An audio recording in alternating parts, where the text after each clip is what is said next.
Space, FMCG और energy तीनों spaces हैं जो कि आप बिकवाली की तरफ बढ़ते हुए दिख रहे हैं। पंकज, ऑटो स्पेस पर ही आपका एक ओवरऑल टेक में जानना चाहूंगी।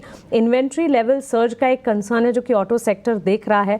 कंज्यूमर्स, कमर्शियल्स, टू व्हीलर्स में अगर आप देखें एक स्ट्रगल इस वक्त नजर आ रही है, of course because of the inventory level surge.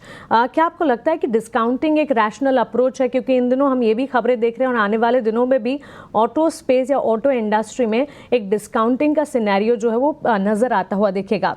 Do you think इस स्ट्रैटेजी से जो ये इन्वेंट्री लेवल बढ़ने की सिचुएशन है वो कंट्रोल में आती हुई दिखेगी?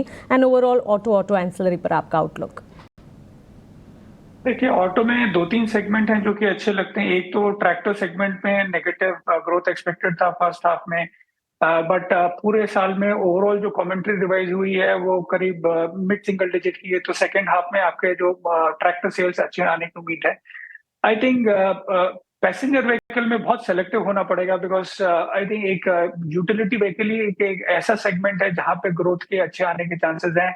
इसमें एमएनएम अगर हाई टीन का ग्रोथ का बात करता है तो मेरे हिसाब से वो एक सेगमेंट है। Otherwise CV as a segment challenging लगता है। टू व्हीलर रिलेटिवली ओके है। आई थिंक जो एक low double digit kind of a growth की वेरी मच पॉसिबिलिटी है। So I think two-wheeler, selective tractors and utility vehicles, I think यही ठीक लगते हैं। बाकी segments, I think मेरे हिसाब से ओवरऑल challenges रहने वाले हैं डिमांड को लेके। एंड अगर आप प्लेयर्स के हिसाब से जाएं तो I think Mahindra and Mahindra सबसे बेस्ट निकल के आता है, बिकॉज इनका ट्रैक्टर बिजनेस भी अच्छा करेगा, प्लस यूटिलिटी व्हीकल साइड काफी बेटर कर रहे हैं, प्लस इनके लॉन्चेस वगैरह भी बेटर हैं।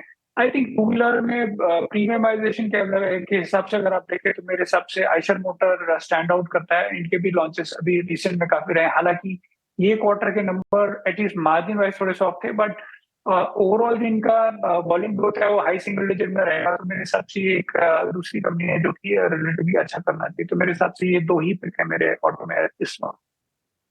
तो चलिए, ऑटो स्पेस में टू व्हीलर भी मजबूत नजर आते हैं। ऑटो बिक्री की भी अगर बात करें तो ये जो सारे पंकज के रेडार पर स्टॉक्स उसमें बिक्री, और इसके अलावा भी अगर आप देखेंगे एस्कॉर्ट्स क्यूबोटा, यहाँ पर record highest ever monthly sales देखने को मिले थे जब ऑटो बिक्री के आंकड़े अक्टूबर के हमने इस महीने की शुरुआत में देखे थे। एस्कॉर्ट्स क्यूबोटा पर भी नजर होनी चाहिए। और इसके अलावा अगर आप देखें इन्वेंट्री लेवल्स की कंसर्न जरूर हैं, लेकिन बावजूद इसके एंसिलरी स्पेस और साथ ही टू व्हीलर स्पेस पर एक नजर रहनी चाहिए। यहाँ पर आपको मौके मिल सकते हैं। लेकिन बीएसई पर 78.50 पर सेटल होता हुआ दिख रहा है। इशू प्राइस का 74 रुपये प्रति शेयर का है। बीएसई पर करीब 6% पर यह सेटल होता हुआ दिख रहा है। लिस्टिंग पर एक नज़र रहेगी, और साथ ही जहां जहां मार्केट में लिस्टिंग के बाद सेंटिमेंट्स डेवलप होते हुए देखेंगे, हम आप तक लिस्टिंग पर एक बार टेक ज़रूर लेकर आएंगे। लेकिन इस वक्त देखें तो बीएसई पर 78.50 रुपये पर सेटल होता हुआ नीवा बूपा।